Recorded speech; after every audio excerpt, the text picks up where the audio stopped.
Exercise ചെയ്താൽ നടുവേദന കുറയുമോ? അതിന് ഉത്തരം പറയുന്നതിന് മുൻപ് എനിക്ക് കുറച്ച് ദിവസം മുൻപ് വന്ന ഒരു വോയിസ് മെസ്സേജ് നിങ്ങൾക്ക് എല്ലാവർക്കും കേൾപ്പിച്ചു തരാം. സാറ് ഒരു വീഡിയോ ഇട്ടിരുന്നു, ബാക്ക് പെയിൻ്റെ ഒരു വീഡിയോ ഇട്ടിരുന്നു. അപ്പോൾ ഞാനിപ്പോൾ ഒരു 4-5 ദിവസം മുന്നെയാണ് സാറിൻ്റെ ഈ വീഡിയോ കണ്ടത്. ഡിസ്ക് കംപ്ലൈൻറ്റ്, മുട്ട് തേയ്മാനമാണ് എൻ്റെ അസുഖം. ഞാൻ ഒരുപാട് കാലമായി എക്സസൈസ് ചെയ്യുന്നു. പല പല എക്സസൈസും വീഡിയോ കണ്ടിട്ട് ഞാൻ ചെയ്തിരുന്നു. 15-17 കൊല്ലം പോലായി എനിക്കിത്.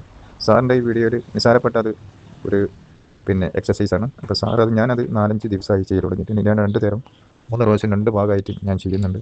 എനിക്കെൻ്റെ സൈഡ് വേദന ഉണ്ടായിരുന്നു, ഡിസ്കിൻ്റെ പ്രോബ്ലം, കാലിൻ്റെ മടമ്പിലേക്ക് ഇറങ്ങി വരുന്ന വേദന, പിന്നെ മൊത്തത്തിൽ ബാക്ക് പെയിൻ. എനിക്ക് വളരെയധികം സമാധാനമുണ്ട് സാർ.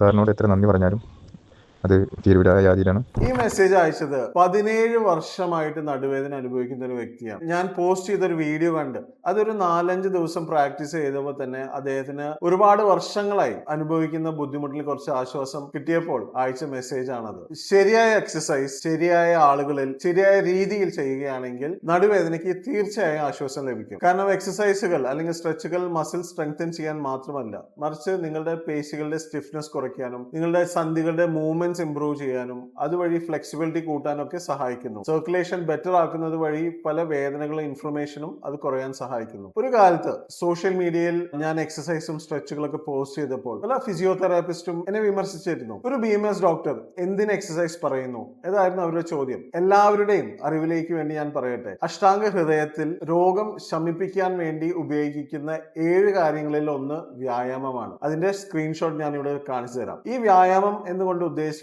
നമ്മളുടെ സന്ധികളുടെ മൂവ്മെന്റ് കൂട്ടാനും അവിടെ ചലനം കൊണ്ടുവരുമ്പോൾ ആ ഭാഗത്തുള്ള നീർക്കെട്ട് കുറയാൻ സഹായിക്കും എന്നുള്ളത് അന്ന് മുതലേ ഒബ്സർവ് ചെയ്ത ഒരു കാര്യമാണ്. അത് മാത്രമാണ് ഞാൻ ഇവിടെയും തുടർന്ന് ചെയ്യുന്നതുള്ളൂ. BMSന് ശേഷം ഞാൻ എൻ്റെ സ്വന്തം ഇഷ്ടപ്രകാരം ഇൻട്രസ്റ്റ് കൊണ്ട് ഞാൻ പല സ്പോർട്സ് റീഹാബിലിറ്റേഷൻ കോഴ്സുകൾ, മാനുവൽ തെറാപ്പി കോഴ്സുകൾ, ഈ ട്രിഗർ പോയിന്റ് റിലീസിങ്ങിന്റെ പല കോഴ്സുകളും ഫോറിനിൽ നിന്നൊക്കെ വന്നിട്ടുള്ള പല ഫാക്കൽറ്റീസിൻ്റെ അടുത്ത് പോയി പഠിച്ച് അത് ഞാൻ എൻ്റെ പേഷ്യൻസിൽ എൻ്റെ ആയുർവേദ പ്രാക്ടീസിനോടൊപ്പം തന്നെ ഇന്റിഗ്രേറ്റ് ചെയ്തതിന് ശേഷം അതിൽ കണ്ട റിസൾട്ടിന്റെ അടിസ്ഥാനത്തിലാണ് ഞാൻ ഇവിടെ സോഷ്യൽ മീഡിയയിൽ വന്ന് ഇത്തരം കാര്യങ്ങൾ അവതരിപ്പിക്കുന്നത്. ഇതോടൊപ്പം ഒരു പ്രധാനപ്പെട്ട കാര്യം കൂടി ഞാൻ ഓർമ്മിപ്പിക്കുന്നു.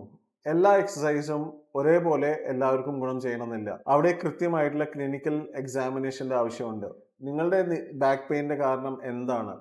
മസിൽ റിലേറ്റഡ് ആണോ, അതോ ഡിസ്ക് റിലേറ്റഡ് ആണോ, അതോ എല്ലിന്റെ എന്തെങ്കിലും പ്രശ്നങ്ങൾ കൊണ്ടാണോ, അതോ വേറെ എന്തെങ്കിലും ജോയിന്റിൽ വരുന്ന പ്രശ്നങ്ങളുണ്ടോ, സ്ട്രെയിൻ കൊണ്ടാണോ, പോസ്ചർ ഇഷ്യൂസ് ആണോ എല്ലാം വിലയിരുത്തിയതിനു ശേഷം അതിന്റെ അടിസ്ഥാനത്തിലാണ് നമ്മൾ എക്സസൈസ് നിർദ്ദേശിക്കേണ്ടതും. അത് ചെയ്യുമ്പോഴാണ് കൃത്യമായിട്ടുള്ള ട്രീറ്റ്മെന്റ് ലഭിക്കുകയും ഈ ബാക്ക് പെയിന്റെ റിക്കറൻസ് അവോയ്ഡ് ചെയ്യാനും നമുക്ക് സഹായിക്കുക. നിങ്ങൾ എൻ്റെ വീഡിയോസ് കണ്ട് എക്സസൈസ് ട്രൈ ചെയ്തിട്ടുണ്ടോ? ഉണ്ടെങ്കിൽ റിലീഫ് കിട്ടിയിട്ടുണ്ടോ എന്ന് താഴെ കമന്റ് ചെയ്യൂ.